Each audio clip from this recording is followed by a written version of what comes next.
guys, I'm Erin and welcome back to my channel. Today I'm going to be doing my January wrap-up. So I'm going to start off first by reading a few of my reading stats that I like to keep track of during the month. So for January I read 16 books in total. 13 of those were adult and 3 of them were young adult. Genre from most to least was 7 fantasy, 6 romance, 1 historical fiction, 1 nonfiction, and 1 mystery thriller. As far as format, I read 8 books in some type of print format, 7 books in ebook, and 1 in audiobook, which is more than usual as I very rarely listen to audiobooks. 10 of the books I read were ones I owned, and 6 of them came from the library. And my average rating for the month was 3.88, which is about normal for me based on the several months last year I did average monthly rating. Between 3.7 and 4. It's about how it usually ends up. So, a fairly average reading month for me, which is not bad. So now I'm going to talk about each book from my least favorite all the way up to my favorite book of the month. First up is the only book I rated 2 stars in January, which is Atomic Love by Jenny Fields. This is a historical romance set during the Cold War in the U.S. It follows Rosalind, who during World War II, pre-start of this book, was a scientist helping with atomic bombs and atomic theory and research, and after the war was over she lost her job because all the men came back from war and took all the jobs back from the women. And so this is several years later when she is being contacted by an ex-boyfriend who was also a scientist that she had dated back when she was working in the science field. And he had left her heartbroken with a very vague explanation of not really telling her why she broke up.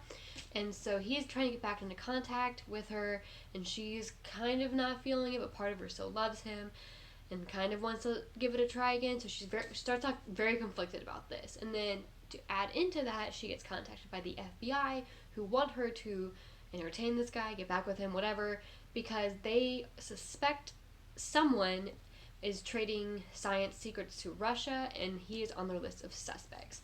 So this book, when I read the little blurb on Book of the Month, because the way Book of the Month does their choices, they give you like a 1 to 2 sentence blurb. The little blurb was like, Cold War, spy, intrigue, and love, and I was like, heck yeah.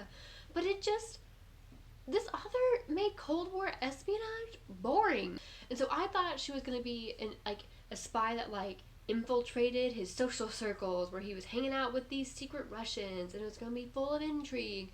But instead, it was just like him calling her desperate at night, being like, oh, please take me back, and her being like, rrr. And then him making some vague comments about like, oh, I broke up with you because they made me, I couldn't stay with you, they forced me to, and her being like, but who was they, and him being like, I can't tell you, back and forth, and that was just boring. There was no spy intrigue or political intrigue at all in the political intrigue side of this book. And so that part was disappointing. And then on the romance side, it was a love triangle setup because we have Rosalind and the ex. You were told that they were really in love at the time, and then she was heartbroken and still not over it. But you never really, even with brief flashbacks or whatever, never really understood why she was so into him. So it made it hard to want to root for her to get with him now. So that side of the love triangle was a non-starter for me. And then the other side of this love triangle was the FBI agent and her, and that one started out pretty well. I quite enjoyed their kind of flirtatious interactions at the beginning, and then it just went from 0 to 100 like that with really no explanation. They were going from flirtatious kisses to, oh my god, we're gonna get married and I love you so much. And I was like, how did you turn that switch so quickly? It's been 5 days. So that kind of killed that side of the romance for me. So overall, pretty disappointing book. Next, I have 3 books that I rated 3 stars, starting with Phoenix Unbound by Grace Draven. This is the first book in her The Fallen Empire series. This is an adult fantasy romance book, and the fantasy side of this I thought was pretty solid. This book takes place in a empire world where the empire requires its cities and towns to send tithes of young women to be burned at the stake for the entertainment for the masses in the city. It's pretty brutal.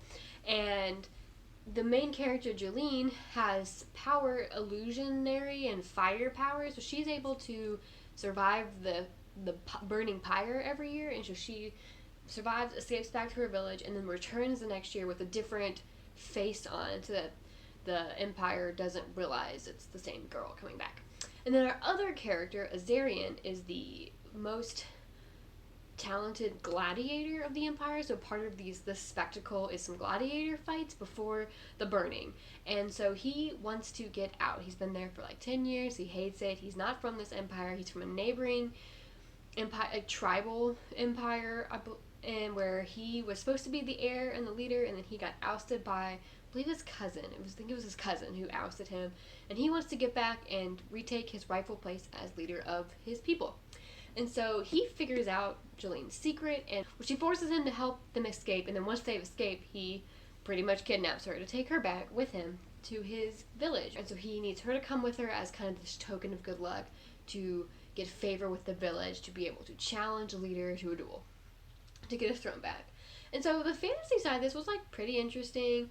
You know, I love a good take back your throne storyline. I enjoyed that part of it. But the romance part was just not. It just wasn't good. There was no romance. That was the problem. They went from her resenting him for kidnapping her, understandable, to all of a sudden she was like super in love with him. And I was like, nothing changed. You just decided one day that you were into him. So didn't love that part. And given that this was supposed to be fantasy romance, like that's what this author writes, I was just let down. My next 3-star book is Area 51 by Annie Jacobson. This is my nonfiction read from January. It is primarily about the history of Area 51 and how it helped with the U.S.'s involvement in the Cold War with the developing of various military projects, pretty much mostly military planes. So this one, I'm very glad I read it. I thought it was really interesting. I don't know much about Area 51, but I thought it was really interesting. Some of the chapters were much more engaging to me than other. Like each one kind of focused on a specific topic, and some of them were just more interesting topics. Some of them got a little too technical into the kind of the military plane side of things, and that's just not what I'm super interested in. But if that is something that sounds good to you, I'd recommend you pick it up. My last 3-star book of the month was Simmer Down by Sarah Smith. This is an adult romance. This takes place in Hawaii, where our heroine and our hero both own food trucks. And so the heroine owns a food truck with her mother that does Filipino food, and the hero owns one with his brother, and they do British food.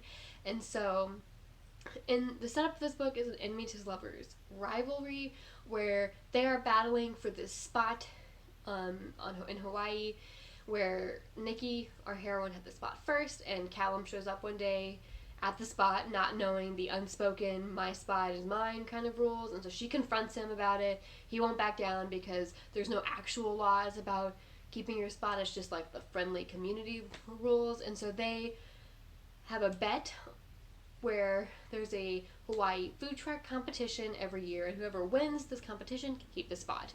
So I thought the rivalry was so dumb. That was what brought this book down for me. Was this rivalry or specifically the bet. The bet was so dumb because there was absolutely no reason they could not share the spot.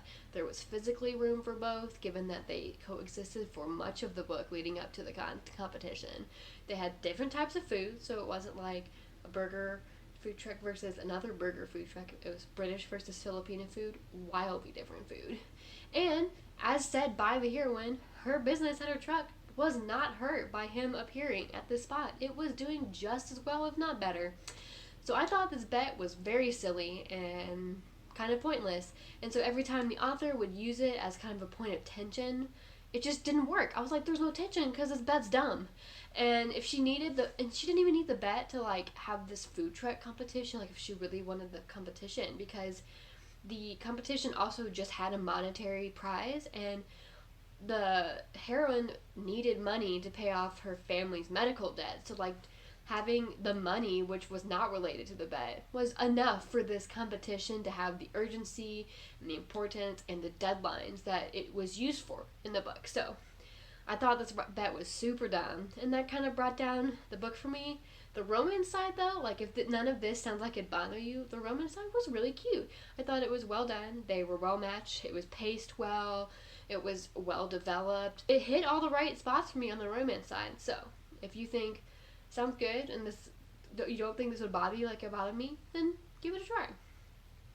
Next, I have my only 3.5-star book for the month, which is A Kingdom in Flesh and Fire by Jennifer L. Armentrout. This is the second book in the From Blood and Ash series. I read the first one a couple months ago. This one I liked definitely less than the first one. This book was 600 pages, and the first half, 300 pages, a whole book's worth of pages, was so slow. It was 300 pages of them just kind of sitting around throwing info dumps at you in a second book. Like I just didn't like that. Like, info dumps don't automatically bother me, but I didn't think these were well done. They were very much just, here's some info, here you go, have some info. And so, wasn't a big fan of that, and it was so slow. But once I got to the second half, it picked up a lot. The second half, much faster paced story, and it actually got me much more engaged and attached and interested in the fantasy side of this book. This is an adult fantasy romance, and the first book I admittedly mostly picked up for the romance, but I actually left this book equally caring about the romance and the fantasy side. So I ended up very much enjoying the end.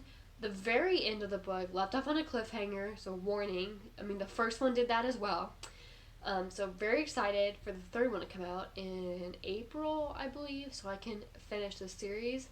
Next, I have my 4-star rates, of which I had 7 of them. 4-star is always the category I have the most reads in, which is kind of what I want out of my rating. The first is Rhythm of War by Brandon Sanderson. This is the 4th book in the Stormlight Archive series. I have a full-length review of this on my channel, so I will link that below and keep my thoughts in this video fairly brief.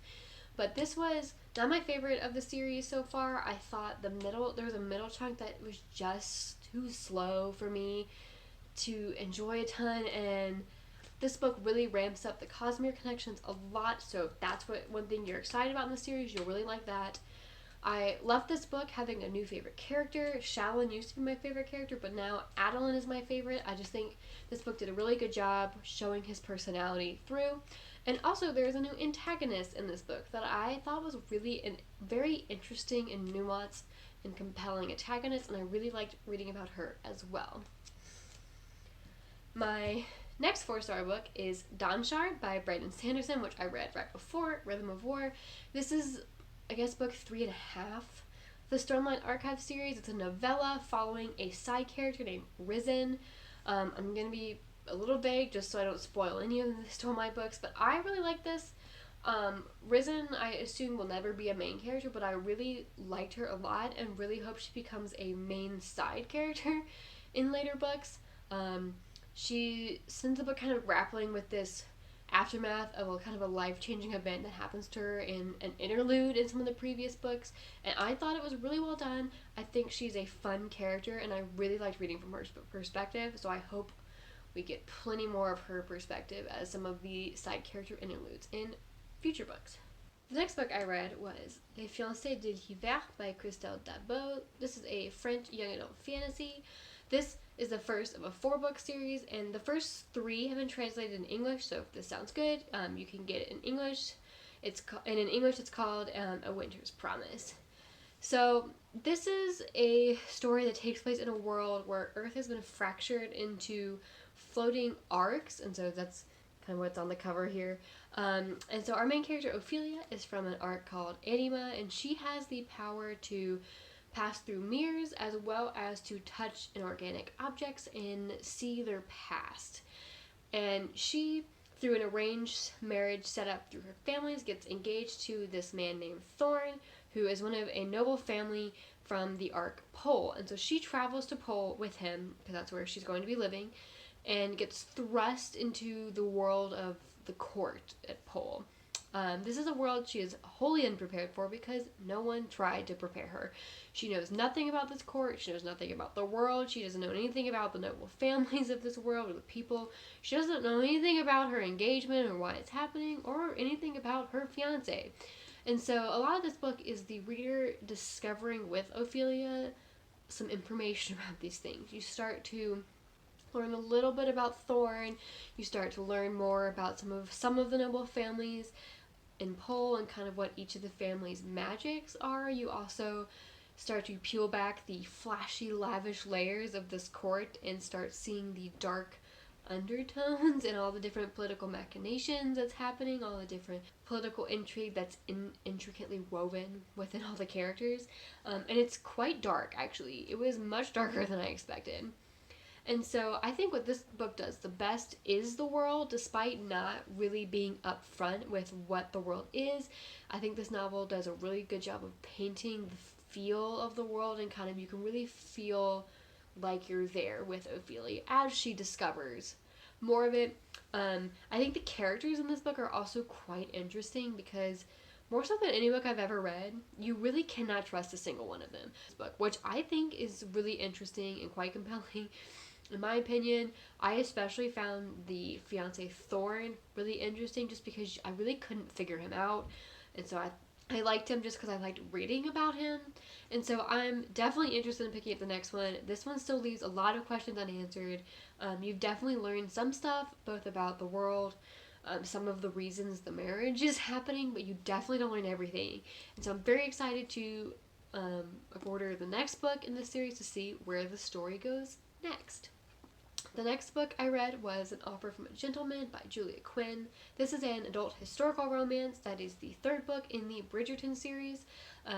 You may have heard of the new Netflix show called Bridgerton, and that is based on this series of books. So I binged that show over Christmas, loved it, and decided that series would be a good spot to try and jump into more historical romance. And this book follows the second oldest Bridgerton brother, and so each book follows a different of the 8 siblings. And so this one is a Cinderella retelling, where our heroine is a girl named Sophie, who is the illegitimate daughter of a nobleman who is treated as his ward and then he gets married to her stepmom, and then he dies, and the stepmom demotes Sophie to servant. I mean, kind of just like Cinderella.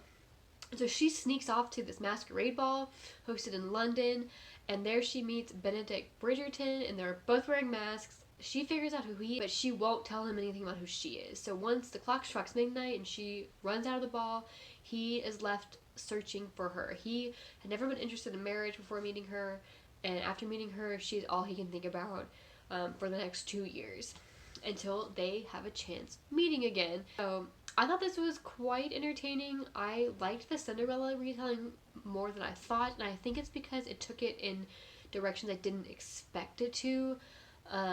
It started out very heavy Cinderella, and then it started kind of becoming its own story, which I quite enjoyed that method of a retelling. I thought Sophie was wonderful. She is a woman who knows exactly what her standings are as far as her beliefs in herself and her spot in the world, and so she doesn't betray her own beliefs in this book, and so I quite like that. I thought Benedict was the weakest part of this book, kind of because he's kind of a jerk in a few scenes. It didn't ruin my taste for this book, but I definitely get why it might, because it bothered me a little bit, but I was able to move past it for this one, and I quite enjoyed it, and I look forward to reading more of this series. The next book I read was The Queen of Blood by Sarah Beth Durst. This is the first book in the Queens of Renthias trilogy. This takes place in a forest world where all of the aspects of nature, air, water, fire, they all have elemental spirits that hate humans and want to attack and kill humans. And so in this world, they are kept in check by the queen.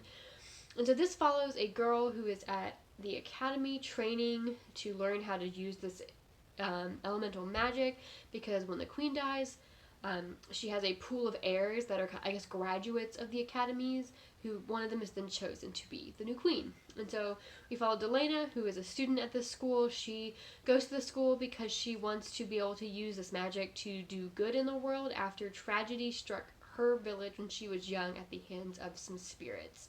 We also follow Ven, who is an exiled queen's champion who has been spending the years fighting spirit attacks that are kind of on the outskirts of the country.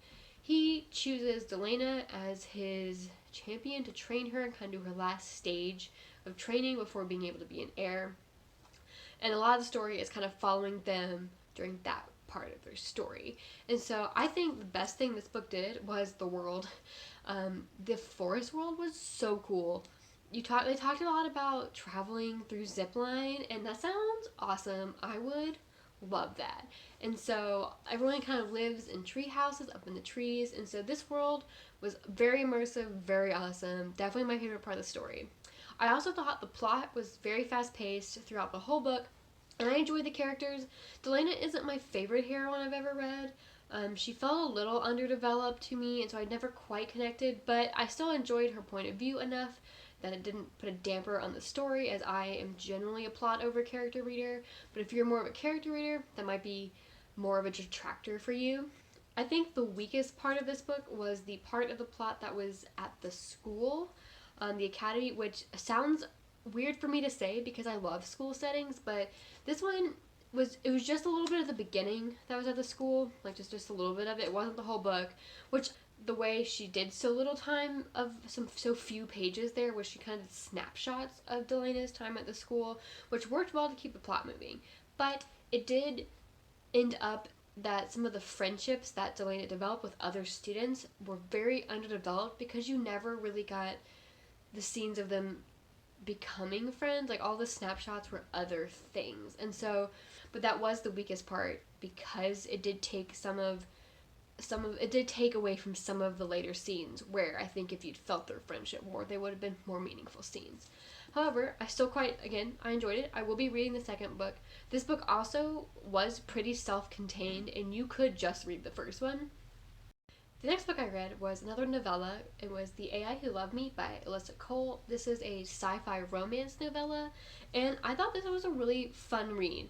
I was a little skeptical going in about how the length of a novella would affect my enjoyment of a romance storyline, but I think it actually was developed quite well.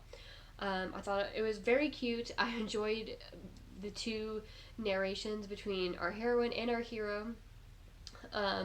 And I was actually quite surprised how pulled in I was by the kind of underlying mystery storyline happening.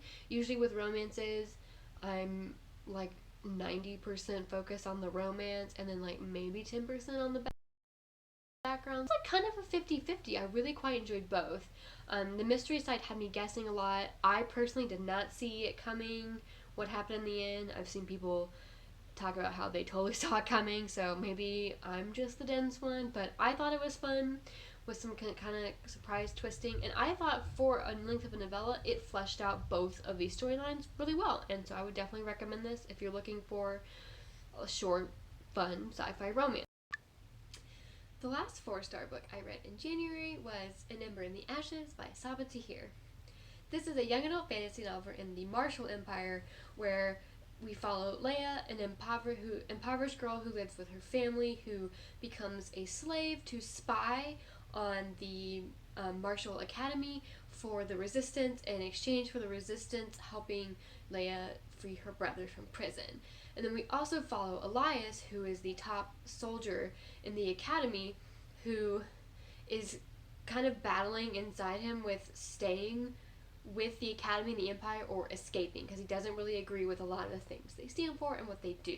And their paths cross, and this kind of follows their individual stories as well as kind of where their stories start to converge. I quite enjoyed this book. I thought Elias was an excellent character. He was really interesting, really compelling to follow. I'm really interested to see where his character will go in the following books. I also really liked the kind of secondary main character, Helene. She was another soldier in this academy, a childhood longtime friend of Elias, and I thought she was really interesting.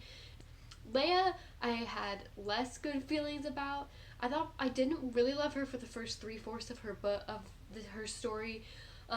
She just like wasn't a good spy, and like I get she wasn't like trained to be a spy, and she was kind of thrown into it, but I don't know, it just made it not as enjoyable as a read. But I did think her at the end started becoming much a more likable character and kind of a stronger character. So I'm definitely going to be picking up the next book in the series. I'm really excited to go on. I thought, the plot wasn't predictable in ways where I expected it to be, which was very enjoyable, and I'm excited to see where this story goes. Next, I have one 4.5-star book, and that is Cemetery Boys by Aiden Thomas. This is a standalone young adult fantasy that takes place in our world with some magic. It follows a boy, Yadriel, who is a trans boy who wants to prove himself to his family, who's halfway between accepting and not. They haven't cast him out of the family and kicked him out or disowned him, but they also aren't totally accepting either. In his family, once you reach the age of 15, you go through a ceremony to either be a bruja or a brujo, which are witches, and a bruja, a female witch, does healing powers and kind of takes that role in the family. And brujos, the male witches, they have to do with guiding spirits on to the afterlife, and so that this family lives near a cemetery, and so in this one, Yadriel wants to be a brujo, and so he decides to embark on the ceremony by himself, because when he was turned 15, he did not get a ceremony because his family didn't believe he's a real brujo. And during this ceremony, he summons the spirit of he attempts to summon the spirit of his dead cousin to find out what happened, because they don't know what happened. But he accidentally summons a spirit of one of his classmates instead. And so there's kind of two storylines from there. One is Yadriel and Julian kind of becoming friends, kind of falling in a little cute love story, and exploring kind of that angle of it. I loved Julian. I thought he was the best character in this book. He had so many layers to him. I thought he was just going to be kind of the token bad boy based on when I read the blurb for this book, but he was so much more than that, so I quite enjoyed him.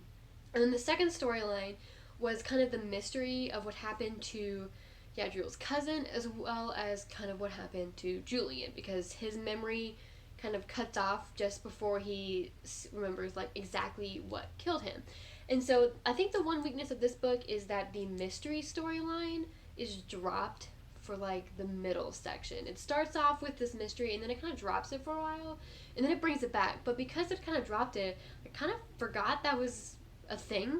I knew it was still happening, but it didn't seem like an important part of the book anymore. And so then when it got brought back with some of the finale scenes just didn't hit the same way, because I just had kind of stopped being interested in the mystery part. That being said, I did not see the finale coming at all. In some of the discussions I saw in this book, lots of people did totally see it coming from a mile away, but I did not at all. It totally shocked me. I'm often taken surprised by twists and surprise reveals. I'm not very good at seeing them coming, so I quite enjoyed it. Lastly, I have 3 books that I rated 5 stars, starting with The Lion's Den by Catherine St. John. This book was quite a surprise for me. I had kind of thought this was going to be more of a chick-litty book with maybe some rich people problems, because it follows a girl who is invited by her best friend to spend a week on the best friend's rich older boyfriend's yacht in the French Riviera. And the synopsis kind of implied that there was some more going on, and I kind of thought it was just going to be catty rich girl drama, which I thought was going to be kind of a fun guilty pleasure kind of light read in between some longer fantasy books. But I was quite surprised, because this was so much more than that. It was a full, a real thriller storyline, much more serious than just catty drama. And so this is told in 2 storylines. We have the present day, going through the week on the yacht in the Riviera, and then you have a past storyline, which starts with the main character and how she met, or a story of her and her best friend when they were young in high school, and then it kind of fast forwards to some points over the last few years. And I thought both storylines had a mystery to it. There was the mystery of what's actually going down on this yacht, because some kind of sketch things were happening, all of the guests were being locked into their rooms. The boyfriend was super sketchy and controlling, and so they kept dropping little hints on that storyline of kind of what the deal was. And then the past storyline also had a mystery of what happened between the best friend and her ex-boyfriend that was being hinted at both in the main storyline and then some little tendrils of the mystery being dropped throughout the flashback storyline, kind of dropping hints of what was happening. And so I thought both storylines were excellently done. I was totally hooked by both. I was not bored by one and enthralled by the other. I was equally as interested in both of these mystery storylines, and I was totally shocked by the ending. Totally twisted me by surprise, which is why I gave this 5 stars. Was the ending totally took me by surprise. I quite enjoyed this. If you enjoy mystery thrillers, it was a very different kind of thriller than I had read. I guess it's kind of a pseudo-domestic thriller, but I really enjoyed the French Riviera setting, and I thought the dual timelines was really interesting. So I definitely recommend this if you're looking for a good thriller. Next, I read The Flat Share by Beth O'Leary. This is an adult romance about a girl named Tiffy who is looking for a new apartment, and she sees an ad that Leon put out for a flat share where she gets the apartment during nights and weekends, and he'll be there during the day because he works night shifts, so while she's sleeping, he'll be at work, and while she's at work, he'll be sleeping. And so I thought this was excellent. This was so cute. It was so good. I thought the way they communicated at first through post-its was adorable, and I loved seeing the post-its kind of become more and more familiar and a little flirty as time went on. I also really liked the way Leon's point of view is written, which is a controversial opinion because I think that's one of the things that is most often listed as something people don't like about it. And so the way his point of view is written is much more succinct and kind of choppy than normal prose in novels. It's also when he does dialogue, instead of saying like so-and-so said blah blah blah blah blah, he just writes name, line, kind of like stage direction or like a stage play format wise. And I actually liked it because that feels more realistic to how like thoughts go through your head. So like I quite enjoyed it. It also made the two point of views stick out from each other, which is great, so you know exactly whose point of view you're in. As far as the romance, I thought this was well paced, in that I think they waited just the right amount of time before having them meet in person the first time. I thought the romance post meeting was quite adorable. We get a bed sharing trope in here, which I love. I think something else this book did really well was address some heavier topics in a really well done way. It talks about emotional abuse as well as cancer, and it takes those topics and it does a good job of addressing them and a good job of weaving them into the story without tanking the story into a really dark and depressing story. The emotional abuse storyline especially I thought was well done, because the reader is kind of figuring out that one of the characters had gone through emotional abuse as the character figures it out, which I thought was a really interesting way to do it. It kind of, I think, sheds light on how victims of it, like how victims aren't aware. Like I think as an outsider point of view, sometimes you hear stories and you're like, how did you not realize what was happening? But I think the way they did this and kind of you started figuring it out as the character did kind of shed some light on how it's not always obvious to the person being abused what's happening. And so I thought that was well done as well. And it was a really good balance of these dark things being addressed as well as a cute fluffy romance. So definitely recommend this. And then the last book I read in January, which was my favorite of the month, was The Viscount Who Loved Me by Julia Quinn. This was a adult historical romance. It's the second book in the Bridgerton series I mentioned earlier, and this follows the oldest Bridgerton brother, Anthony. And I don't know if you've ever had the feeling when reading something where you read something and you're like, wow, felt like it was written for me. But man, did I feel that way about this book. This book was my perfect book, honestly. It was so good. The premise of this book is it is an enemies to lovers book where we have Anthony Bridgerton, who is being forced to marry, kind of by the pressure of his mother, but also the pressure of his dad had passed away years ago, and so he is the Viscount, and he needs a wife to produce heirs. And he believes that he will not outlive his father, and he's like 7 to 9 years away from the age his father died, so he needs to get married, so he has time to produce heirs for the Viscount title. And so he decides to choose kind of the belle of the season, the diamond of the season, as his bride, despite not knowing anything about her. He kind of just like, well, she's the diamond of the season, so she must be great. I'll marry her. Unfortunately, she will not get married without her sister's permission. And her sister, Kate, does not like Anthony because he has a huge reputation of being a rake. And so this book focuses a lot on Anthony trying to impress Kate to get her permission to marry her sister. And along the way, he ends up falling for Kate. And she him because as she realizes he has this reputation, but he's actually a good guy she really enjoys talking to. One thing that I loved about this book was the banter in this book was top notch. I love banter in relationships, and so I just love that good-natured teasing of each other when both parties are in on it. Like, they both enjoy it. And this definitely kind of started out more as enemies butting heads, but morphed into kind of the mutual teasing that they were enjoying. And like, they always left conversations like realizing they had a good time talking to the other. So I absolutely love that. I really liked Kate as a character. I also really loved Anthony. I just thought they both had these like fiery personalities that were really fun to read about. There was also a scene in this book about a croquet game that really spoke to my soul. It was the Bridgerton croquet game, although I guess it's not called croquet in the book. It's called Pall Mall in the book, but I looked it up, and Pall Mall and croquet are very similar, and so But the Pall Mall game is where the Bridgerton siblings play this every year, and so Kate and her sister get pulled into a game, and you see the cutthroat competitive side of the Bridgertons come out, and dang if that isn't me. I also thought watching both Anthony and Kate fall for each other was impeccably done on both sides. I was swooning with both of them on how they were falling, starting to realize how much they actually enjoyed being around each other. So this was my favorite book of the month. This will probably be my favorite Bridgerton book. I would be shocked if any of them surpass it. It's definitely one of my all-time favorite romance books right now. So if you're into historical romance, I would definitely recommend this one.